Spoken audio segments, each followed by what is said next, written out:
Alright, welcome back guys. My name is Logan with West Desert Wheeler. In this video, as you can see, we've got our FlySky Noble NB4, which means that we are controlling my Dlux 2.2 Pro MOA car. This car has a motor on each axle, and as you can see here, it is fully decked out with all the Dlux goodies. Dlux Superlight axles, shocks, their chassis, as well as weight hangers and loaded dice wheels. I'm going to be running what I have previously set up as a course out in this location. However, on this day, I happened to forget my cones. So what we're going to do is run the same lines with my MOA and then follow it up with my Sportsman car. So the MOA should be a more capable vehicle, but I'm running these as if there are gates here and also going to be running them at a pace as if I were at a comp. Now, this Dlux 2.2 MOA is new to me, and I just purchased it brand new. So I'm very excited about this car. It is not inexpensive, and it has all of the good things from Dlux Fab in there. Like I mentioned, it's got all the Dlux parts, but it also has some pretty sweet electronics in there as well, if I do say so myself.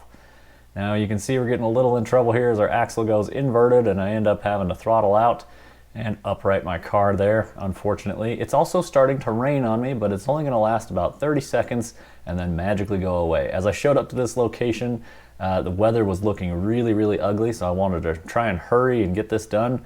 And by the time I was done and put the trucks away ready to head home, the sun came out and it was beautiful weather. So a little bit strange, but I'll take what I can get.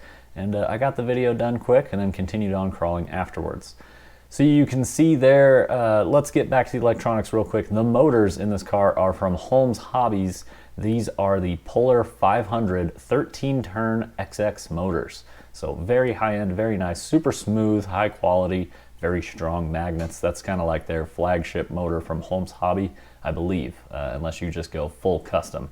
But really awesome motors there. Those are controlled by a Holmes Hobby BR Mini Dual ESC. So there are actually two Holmes Hobby BR Minis that are wired together from Dlux. And yeah, those in conjunction with each other help control the front and rear axle. So the reason I mentioned the FlySky Noble is that that controller is smart enough to know how to mix two throttle inputs. Because there are two ESCs to control a front and rear motor, I need a controller that can mix the channels together, and my Noble is special because it can also shut the front off or the rear off, making it so the car will do front wheel drive only or rear wheel drive only. And it's just a couple little paddles near the steering wheel that I've set mine up on. If I click the front paddle, it will do front wheel drive only. If I click the rear paddle, it will do rear wheel drive only. This car in particular has Proline Ibex G8 tires. It's got Crawler Innovations 5.5 inch tall medium compound foams, and then it's got Dlux loaded dice wheels. So as we're coming up across here, this is a little rock fin. I would have placed a cone near the top and near the bottom of the ledge off the left side of the car there. And so my goal is to try and get the car up and across its belly here without sliding too far down. Now I will spoil it, the car slides a little lower than I would have wanted if I were to place a gate.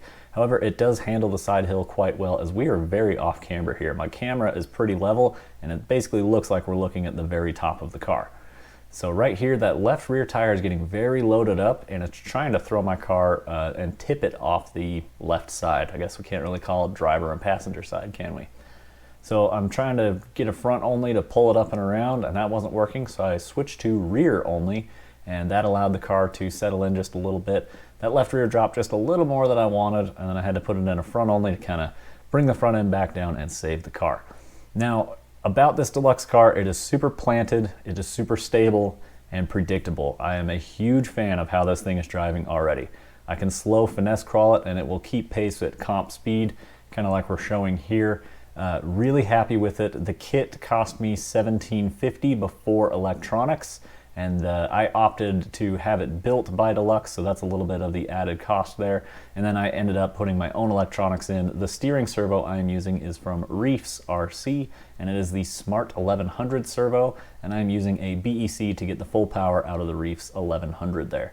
It is not direct power, so that way the small comp packs like I am using here, it will have over 1100 ounce-inches of torque from the steering servo through the life of the battery, even though it is a small battery. Direct power servos, as your battery dies, your servo slowly dies as well. The battery pack that I am using is a 3S from Genzace, I believe. It is 700 milliamp hour and a nice little compact guy that sits on my Fabin 801 battery mount for the Dlux Superlight axles. Just about finished with our run here, heading up across the rocks. And we're going to do one final side hill through a crack, which is not easy to do.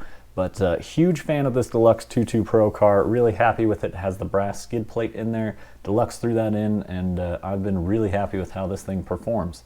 So we're gonna see a little front burn action here, bring the car back around, aim it back at the camera, and what an awesome run from the MOA. Here we are, we got some sweet shades on, ready to kill it with the Sportsman, this time with the FlySky GT5 controller. I've got over 8 cars bound to that single controller. So this car is a Sportsman, which means it has a transmission mounted in the chassis and it has drive shafts out to the axles. So this is kind of like a hybrid between an MOA and maybe something like an SCX-10.3 or an SCX-10.2, right? So it appears like an MOA, however we do have a body on there, and then it's got the big pin tires like the MOA, and it's got, you know, drive shafts, so it's a little bit different vehicle. In the competition class, the specifications for Sportsman, dig is not allowed, so it's locked in 4-wheel drive full time. You can see here already, we're starting to see the difference between MOA and Sportsman. Particularly with my builds, this car definitely needs weight hangers and loaded dice wheels. I know this and I want to get there, but you know, you can only do so much at once, and after you pick up a Dlux 2.2 Pro car, whew, man, that's a little hard on the hobby account there. But having a ton of fun. This is a 5th dimension chassis. It is called the Sucker Punch. Originally designed for straight axles, however, mine has Capra axles on it. It's not that it won't work, it's just that you get less link adjustability for kind of tuning your anti-squat and anti-dive settings, and that kind of fun stuff. But this car does not have weight hangers that hang down inside the barrel of the wheel like my loaded dice wheels do. However, it does have some tungsten slugs that hang on the outside portal covers of those Axial Capra axles. And as I just mentioned, these are portal axles, so I will get added ground clearance on the axle housing itself, so that's pretty cool. In addition to the added ground clearance, I also have the Extreme Route is the brand, and Huge Pin is the model of the tire. So Extreme Route, Huge Pins. So pretty awesome tire. I'm not in love with them. They do good on this super high traction rock. They do really well, but as we're gonna see here, getting plenty of traction on this particular spot with that overhang, and I'm gonna sit and battle this for quite a minute. I'm not sure which foams they are exactly inside of these wheels and tires, but they are fairly large and they're pretty wide. These Huge Pins I would like to narrow, but I'm concerned with the foam width that I have inside that I would probably have to pick up new foams as well. And I don't know if I'm quite that dedicated. I think I may get some weight hangers from Dlux for the Capra axles and then end up running another set of loaded dice wheels and tires. But again, a little bit spendy to do, and definitely want to get it done before the next big competition that I'm going to for the MOA and Sportsman. So this is a little bit of practice before the Arizona Shootout, I believe is what it's called, and mid-June in 2023. Shift RCs is sponsoring an event down in Prescott, Arizona, where we're doing comp cars. So we're going to have 2.2 Pro, which would be MOAs. We're also going to have Sportsmen, so that'll be fun. I think they're also going to do a mini class as well as supers, but I don't have those vehicles, so I'm not out here practicing with them. Here we are moving across these rocks. End up taking a bad line right here as I try and get up on top of this rock. Just end up a little bit bellied out. This is just bad driving on my end, nothing to do really with the car. I sent it up a bad line and it didn't want to climb it, so you know, that's on the driver this time. The car stayed planted and was very predictable in what I could see it wanted, and it did not want to go up that, so as funny as that is. This particular little crack, man, sometimes it will just chew you up and spit you out. I've had times where I've really battled it in my Sportsmans, and it's hard because you want to turn to get your tires to go where you want, and it just doesn't like to do that. But unfortunately, eating a lot of reverses here in this little practice session, and if I actually had cones there, I probably would have hit one right there coming up and out of that gap. Now this particular obstacle is a great demonstration of why I need weight hangers in the front of this car. I need a more forward weight bias as well as just more weight in the front axle So when I get on something steep like this, the front tires stay planted and full of traction to help drag the rear up. Now, one thing I recently did to this car is I had weight hangers front and rear that could hold tungsten slugs. However, the rears, I did not have tungsten slugs for them. But in my Pro car, I took a few slugs out because I felt that maybe I could try a little bit less weight in the front of that car and see how it did. And I was pretty happy with its performance, as you just watched the video of it with less weight. And I had placed those slugs in the rear of this car. Now with these huge pins and the portals with the high overdrive that this car also has, sometimes if I'm side hilling and turning sharp, it will dogleg, meaning that the tire on the high side of the side hill will pick up in the air and articulate for no reason, and the car will try and flip over. And sometimes that can really mess with your line or put you in a spot where you have to hurry and save it, which could cost you points or fall off a ledge. Because if you don't do anything, it will unload and then fall off the ledge. Finally, taking a big bump to get up that wall, and then also trying to use full advantage of one reverse there, so that's a good bit of practice. And there's a little nub on that front passenger tire as we work up the wall, so I want to make sure I put tires on that and not my tie rod. And then we're going to drive up to the top, flip around, and do a downhill hard right turn. So I would set cone somewhere around where those black rocks are, so I'd have to drop down in the gate in a specific direction and then turn hard on a downhill that turns into a side hill. And luckily a little bit extra weight back in the rears has helped it. I did not notice any doglegging this day, and I did go and run it a little bit after this video as well. And then we're going to put this on the same side hill belly obstacle that we saw the MOA attack and try and get through. I'm going to use a little more throttle here, as I know this car doesn't quite have the weight, and unfortunately ending up rolling across onto the roof and trying to unpancake myself, get that tire wedged in a little spot there, and ended up on all four tires and decided, you know what, okay, I'll just go ahead and make the climb, and then we'll just go ahead and hit this little line just because it's a cool one and it looks good on camera. Car attacked it, no problem. Quick little throttle blip to get it to spin around quickly. Now we're going to head down some rocks and then do a couple of steep climbs that are a little trickier for the Sportsman car.